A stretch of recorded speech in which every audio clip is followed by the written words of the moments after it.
오늘 본문 말씀 마그니피카트라는 제목이 붙어 있는 말씀입니다. 예수님의 어머니 마리아가 이제 예수님을 잉태한 후에 부른 특별한 찬송. 그래서 마리아의 찬양 또는 장엄한 찬송, 그런 뜻으로 마그니피카트 그런 제목이 붙어 있습니다. 예전에 유명한 작곡가들의 미사곡을 보면은 항상 이 마그니피카트 이 곡을 작곡을 했고요. 오늘날에도 많은 음악가들이 이 말씀을 이제 근거로 해서 또 귀한 복된 성곡 많이 작곡을 합니다. 성공회에서는 저녁 예배 때마다 기도송으로 이 노래를 부른다고 합니다. 자, 이 찬양은 예수님을 잉태하신 마리아 한 개인의 기쁨을 표현한 것만이 아닙니다. 구세주를 기다리는 온 인류의 희망, 온 인류의 기쁨을 대표하는 그런 찬송이기 때문에 이 찬송이 귀한 것이지요. 우리는 이 성탄절을 맞으면서 또 이 찬양을 묵상함으로 또 예수님을 어떤 자세로 우리가 맞아야겠는가 그것을 생각을 해보려고 합니다. 자, 우선 이 찬양에 가득 차 있는 것은 감격입니다. 그리고 기쁨입니다.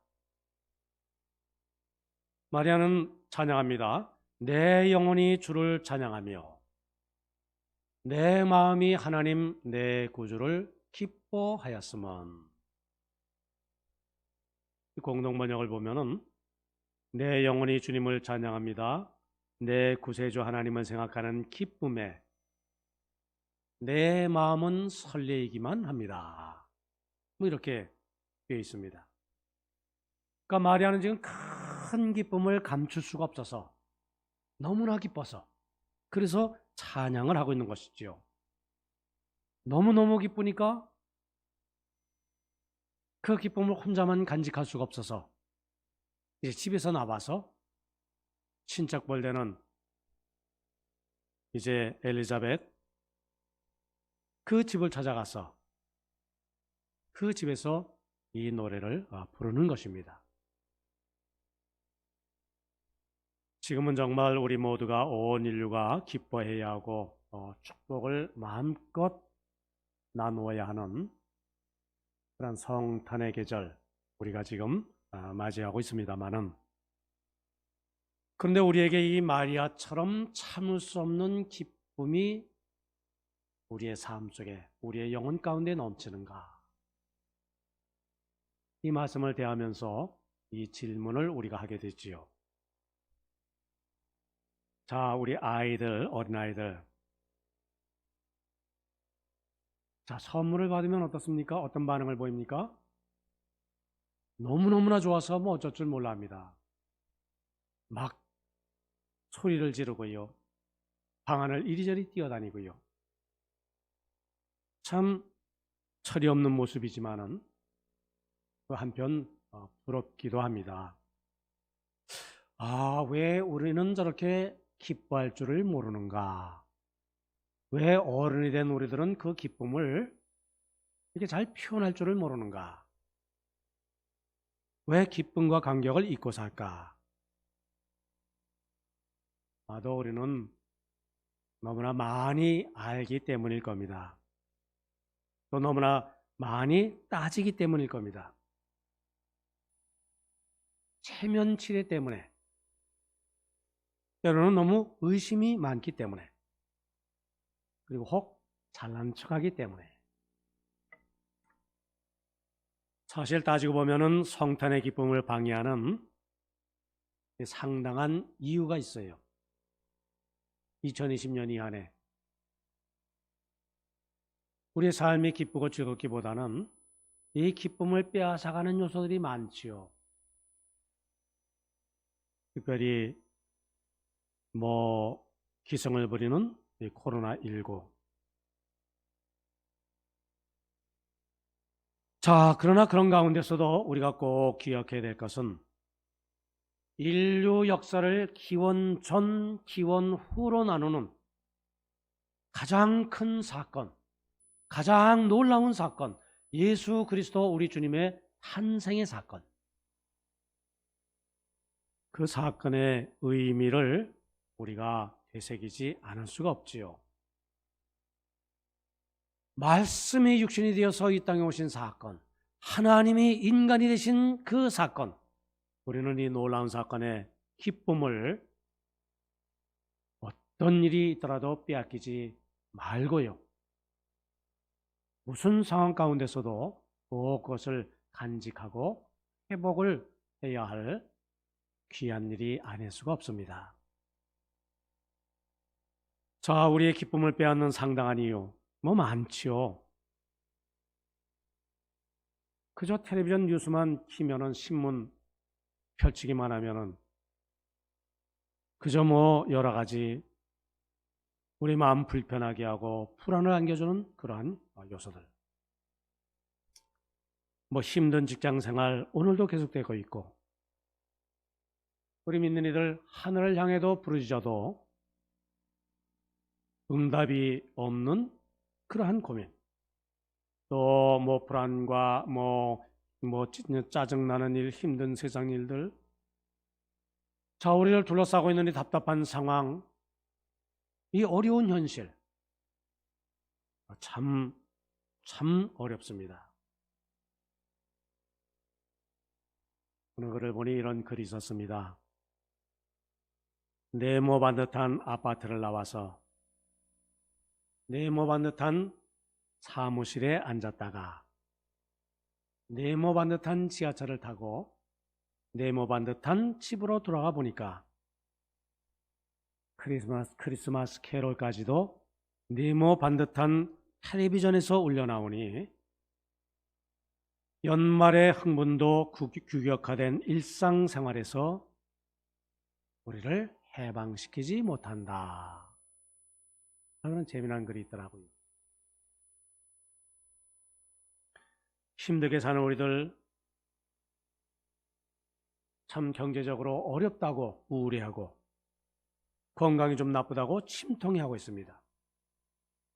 이웃 간의 사소한 어떤 그 감정 때문에 마음이 상하고, 뭐 부부 사이에도 뭐 말다툼을 하고는 이마살을 찌푸리고 살 때도 있습니다. 세상에 되어져가는 일들이 마음에 안 든다고 분통을 터뜨리고요, 또 지나친 염려, 근심, 걱정으로 신경쇠약 증세, 이렇게 확장되고 있고요. 자, 그러나 이 모든 조건도 구세주 예수 그리스도의 탄생의 그 기쁨, 인류 역사를 뒤집어 엎는 놀라운 하나님의 사건, 그 사건이 주는 그 기쁨을 결코 막을 수가 없습니다. 자, 우리는 이 마리아의 찬가에서 다른 어떤 곳에서도 들을 수 없는 우리 생의 기쁨을 느낄 수가 있습니다. 마리아가 왜 이렇게 기뻐하는가? 뭐 그의 상황, 처지가 뭐 변해서인가? 뭐 바라고 뜻한 일이 이루어져서인가? 아니면 뜻밖의 뭐 놀라운 어떤 뭐 그러한 일이 있었는가? 세상이 달라졌기 때문이 아니지요. 오히려 상황이 더 나빠집니다. 자, 마리아의 유일한 이력서는 갈릴리 가나안 농부의 딸 한 가지뿐입니다. 그 신분은 변함이 없습니다. 오히려 처녀가 잉태했어요. 아이를 가졌어요. 이거 얼마나 큰 공경에 지금 빠진 그런 상황입니까? 그러나 그럼에도 불구하고 예수님이 탄생하신다는 소식을 듣고는 그 입에서 감사의 찬양이 그냥 저절로 이렇게 울려 퍼지는 겁니다. 자신의 비천한 몸을 빌어서 구세주 메시아가 오신다는 이 위대한 기쁨에 그저 자신의 모든 괴로움, 모든 고통스러운 감정들 다 아침 안개처럼 그저 다 사라져버리는 것이지요. 성탄은 무엇보다도 기쁨의 계절입니다. 인생의 본질적인 기쁨을 회복하는 때, 진정 누려야 할 기쁨이 무엇인지를 깨닫는 때, 우리의 기쁨의 근원은 무엇입니까? 구세주가 이 세상에 오셨다는 그 사건이 우리의 기쁨의 근원인 것이지요. 본질인 것입니다. 어찌 보면 우리는 마리아처럼 보잘것없는 존재입니다. 그러나 이 보잘것없는 나를 위해서 예수 그리스도 우리 주님이 이 땅에 오셨습니다. 나는 마리아처럼 괴로운 처지에 있습니다. 그러나 예수님의 탄생의 기쁜 소식은 그 괴로움을 뛰어넘습니다. 나는 죄악 속에 살아갑니다.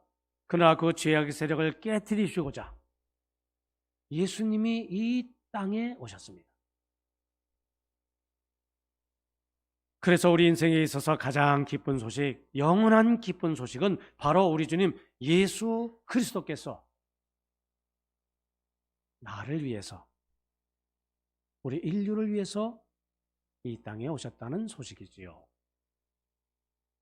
구원이 주는 기쁨, 이 기쁨을 누리게 하려고 예수님이 이 세상에 오셨으니 이야말로 가장 큰 기쁨, 기쁨의 본질적인 이유가 아닐 수가 없습니다. 자, 우리가 살아가면서 여러 가지 기쁜 그런 상황, 기쁜 일을 만납니다. 근데 우리가 아무리 기쁜 일이 있다고 해도요, 죽었다가 다시 살아나는, 죽은 사람이 다시 살아나는 그 기쁨보다 더 큰 기쁨이 어디에 있겠습니까? 우리의 구원이 그렇습니다. 에베소서 2장 1절 말씀. 너희의 허물과 죄로 죽었던 너희를 살리셨도다. 우리는 어떤 존재라고요? 죄와 허물로 죽을 수밖에 없는, 또는 죽은 존재입니다. 그러나 우리를 예수 그리스도의 십자가의 은혜로 다시 살리셨습니다. 이 세상에 아무리 큰 기쁨이 있다 할지라도 이것보다 더 큰 기쁨이 어디에 있겠는가? 또한 이 구원이 주는 기쁨과 더불어서 우리 신앙인들이 누리는 기쁨은 예수님 안에서 예수님과 더불어 주님의 사랑을 나누는 것. 나를 사랑하시는 우리 주님이 이 땅에 오셨을 뿐 아니라 우리가 이 예수님과 더불어서 영적 교제를 누리면서 산다고 하는 것. 이건 정말 성도의 큰 기쁨이 아닐 수가 없지요. 보라, 그 이름을 임마누엘이라 하리라. 우리와 함께 계신 주님, 나와 함께 하시는 주님과 더불어서 이 세상을 우리가 살아간다고 하는 것. 아무리 힘들고 어려워도요, 내가 사랑하는 이와 더불어서 험한 인생의 어두운 밤길, 추운 밤길이지만은 함께 걸어간다고 하는 것. 이게 얼마나 든든한 일입니까? 얼마나 행복하고 얼마나 기쁜, 참 복된 일이 아닐 수가 없지요. 임마누엘 우리 주님, 주님과 더불어 영적 교제를 누리며 산다고 하는 것, 성도의 기쁨이지요. 누군가가 위대한 음악가 하이든, 우리 누구나 한 번쯤은 이름을 다 들어봤습니다. 그분에게 질문했습니다. 당신의 음악은 어찌 그리 밝고 명랑합니까? 그 비결이 뭡니까? 하더니 이렇게 대답을 했대요. 나는 우리 주님 예수님을 생각할 때마다 내 마음이 기쁘고 즐겁지 않을 수 없습니다. 나의 영은 깊은 곳에서 우러나오는 그 영적인 기쁨, 그것을 손으로, 펜으로 이렇게 명랑하고 춤추고 뛰는 듯한 그 악보로 표현하지 않을 수가 없습니다. 예수님이 나에게 기쁨을 주시기에 나는 그 기쁨으로 주님을 섬길 뿐입니다. 바로 이것이 우리 예수님을 사랑하는 성도의 기쁜 마음인 줄 믿습니다. 자, 오늘 우리 현실, 우리의 기쁨을 빼앗아가는 것이 너무나 많지요. 그럼에도 불구하고 우리는 너무 안달해서 안 됩니다. 너무 삶을 무고하거나 힘들어해서는 안 될 것입니다. 너무 세상 일에 매달려서 주님의 주시는 그 기쁨을 빼앗겨버려서는 안 되지요. 나를 사랑하시고 나를 구원하시며 영원한 하늘의 그 신령한 기쁨을 주시려고 이 땅에 오시는 예수 그리스도 우리 주님을 바라보며 또 그 주님을 생각하고 묵상하며 또 우리의 영혼의 깊은 중심에 그분을 받아들이며 모셔드리며 다시 하늘의 기쁨을 회복하는 그런 은혜의 계절을 마땅히 보내야 할 줄 믿습니다. 또 한 가지, 우리는 이 마리아의 찬양 가운데서 겸손한 자에게 은혜를 베푸시는 하나님, 그 하나님을 찬양하는 모습을 우리가 배울 수가 있습니다. 오늘 본문 51절 이하의 말씀이지요. 그의 팔로 힘을 보이사 마음의 생각이 교만한 자들을 흩으셨고 권세 있는 자를 그 위에서 내리치셨으며 비천한 자를 높이셨고 추리는 자를 좋은 것으로 배불리셨으며 보자는 빈손으로 보내셨도다. 이 마리아의 찬가 구절입니다. 자, 이 말씀의 뜻이 무엇일까요? 무슨 말씀일까요? 생각해 보면은 예수님이 잉태될 때 이 세상에 잘난 여자들 얼마나 많았겠습니까? 스스로 잘났다고 생각하는 그런 여자들이 얼마나 많았겠습니까? 자, 그런데 하나님은 아무도 관심을 가져주지 않는 이 보잘것없는 비천한 그 마리아를 선택하셨습니다. 이것은 하나님의 놀라운 신비입니다. 그래서 마리아는 묻습니다. 영광스러운 구세주를 잉태하는 몸으로 하나님, 나를 택하신 이유가 무엇입니까? 근데 아무리 곰곰이 생각해도 마리아는 그 답을 찾을 수가 없었습니다. 아무리 생각해도 하나님이 나를 선택할 이유, 그것을 자신 안에서 발견할 수가 없었던 것입니다. 대답은 바로 거기있습니다. 정답은 무엇일까요? 아무것도 없었기 때문에 하나님이 선택을 하신 것이지요. 굳이 선택한 이유를 하나 들자면 그것은 겸손입니다.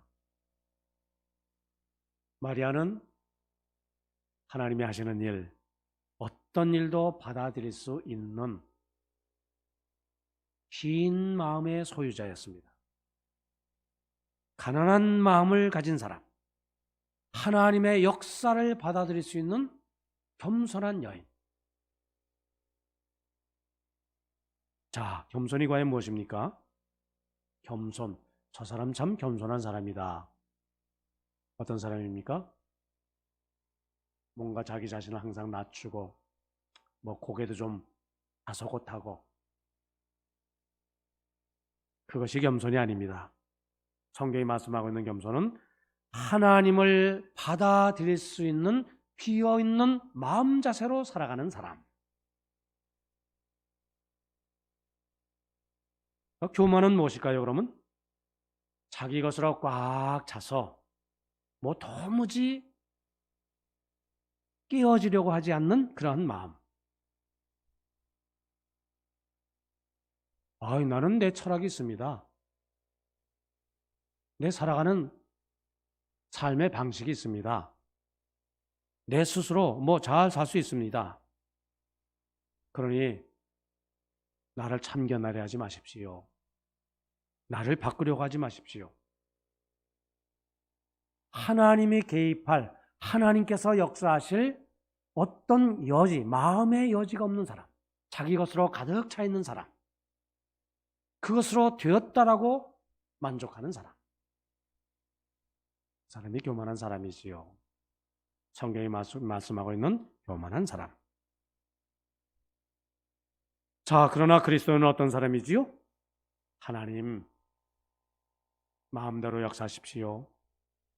하나님, 당신이 주인이십니다. 그래서 우리는 주여, 주님을 바라봅니다. 주님을 부릅니다. 주님을 찾습니다. 무슨 말씀이든지 무슨 역사이든지 행하십시오. 제가 그것 받아들이겠습니다. 이것이 영적인 겸손이지요. 마음의 가난함. 마리아에게는 이 가난함, 이 겸손이 있었습니다. 자, 내 자신이 뭔가 가진 사람이다, 뭐 이런 생각을 하게 되면요, 그 사람은 다른 것 받아들이질 않습니다. 근데 사람이 알면은 뭐 얼마나 알고요, 우리가 가지면은 얼마나 가지겠습니까? 이런 얘기가 있어요. 옛날 히랍의 그리스 알키비데우스라는 대표적으로 교만한 사람의 대명사입니다. 장군인데요. 뭐 그는 정말 뭐 싸움을 아마 잘했던, 전쟁 잘했던 모양입니다. 자기가 살고 있는 도시의 대부분의 그 땅을 이 사람이 소유를 했습니다. 뭐 그 전쟁에 뛰어난 사람이었기 때문에 뭐 다른 사람을 대해도 눈에 보이는 사람이 없습니다. 어느 날 그가 현자를 만났어요. 그 현자로부터 인정을 받기를 원했겠지요. 그래서 자기 자랑을 하기 시작합니다. 나는 어떤 사람이고, 내가 소유한 땅은 어떻고, 뭐 기타 등등 기타 등등. 현자가 지도를 한 장 꺼냅니다. 어디 사신다고요? 아티카에서 오셨다고요? 이 지도 위에서 그 아티카가 어딘지 한번 좀 표시를 좀 해보시죠. 근데 지도를 이렇게 펼쳐놓고 보니까 점 하나에 불과합니다. 자, 그러면은 이제 그 도시에서 당신의 땅을 한번 좀 표시해 보시지요. 근데 표시를 할 수가 없었지요. 한마디 합니다. 아니, 지도에도 나타나지 않는 땅을 가지고 뭘 그렇게 뭐 정말 입에 거품을 물고 자랑을 하십니까? 이렇게 분개했다는 이야기입니다. 자, 인간이 무엇으로 자랑을 할 수가 있겠습니까? 예수님 당시에도 예수님을 받아들이지 못한 사람들, 자기 나름대로의 편견, 자부심 가진 사람들이었습니다. 자신의 직업에 대해서 교만한 마음 가진 사람. 예수님을 향해서 뭐라고 손가락질했습니까? 저 사람은 목수의 아들이라.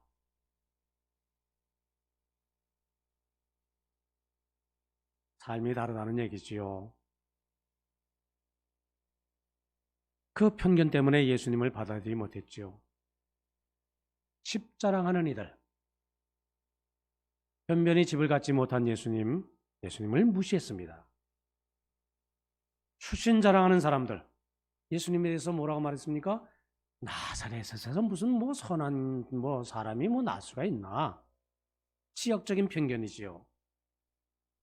또 굉장한 친구들이 있다고 자랑하는 사람들, 저 예수는 저 죄인, 세리, 창기의 친구야.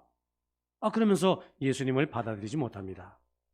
자신의 성경 인기에 대해서 큰 자부심을 갖고 있는 사람, 멸시를 받아서 실어 버림받은 이사야서 53장의 말씀이죠. 그러한 예수님 결국 받아들이지 못하고요. 결국 십자가에 못 박고 말았지요. 자, 그러나 영혼의 가치를 볼 수 있는 사람들, 그 사람들에게는 예수님보다 더 귀한 분은 없습니다. 마리아, 지금 그 예수님을 받아들이고 그리고 그 기쁨에 감격해 어쩔 줄 몰라 하는 것이지요. 하나님, 그래서 하나님이 저를 선택하셨군요. 아무것도 자랑할 것 없지만 주님을 받아들일 마음의 준비가 되어 있는 그래서 저를 보시고 저를 선택을 하셨군요. 바로 이것이지요. 우리는 이것을 영적인 목마름 이렇게 말할 수가 있습니다. 하나님은 영적으로 목말라하는 이들에게 하늘에 생수를 부어주시는 분인 줄 믿습니다. 또 이것은 영적인 빈 마음. 하나님은 그 빈 마음 가운데 하늘의 은총을 듬뿍 채워주시는 분인 줄 믿습니다. 또 이것은 영적인 겸손. 하나님은 겸손한 심령에서 하나님의 뜻을 이루시는 분인 줄 믿습니다. 때로 간혹 보면은 신앙생활을 한다 하지만은 이렇게 교회에 나오신다 하지만은 이 영적인 목마름, 그러니까 말씀에 대한 애정이 없는 분들 혹시 간혹 보면은 있어요. 가끔 그런 분들 이렇게 만나게 됩니다. 이거 참 안타까운 일이지요. 자, 그러나 정말 예수님을 만난 분들은요, 내 자신이 정말 얼마나 영적으로 가난한 사람인가, 내가 정말 얼마나 참 영적으로 비참한 존재인가, 이것을 깨닫고요, 주님과 이 영적인 문제를 놓고 씨름을 합니다.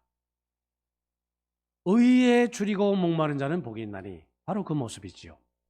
진리를 더 깊이 알고 깨닫고 싶은 마음으로 가득 찬 그러한 심령. 그것이 아름답지요. 그 모습이 귀하지요.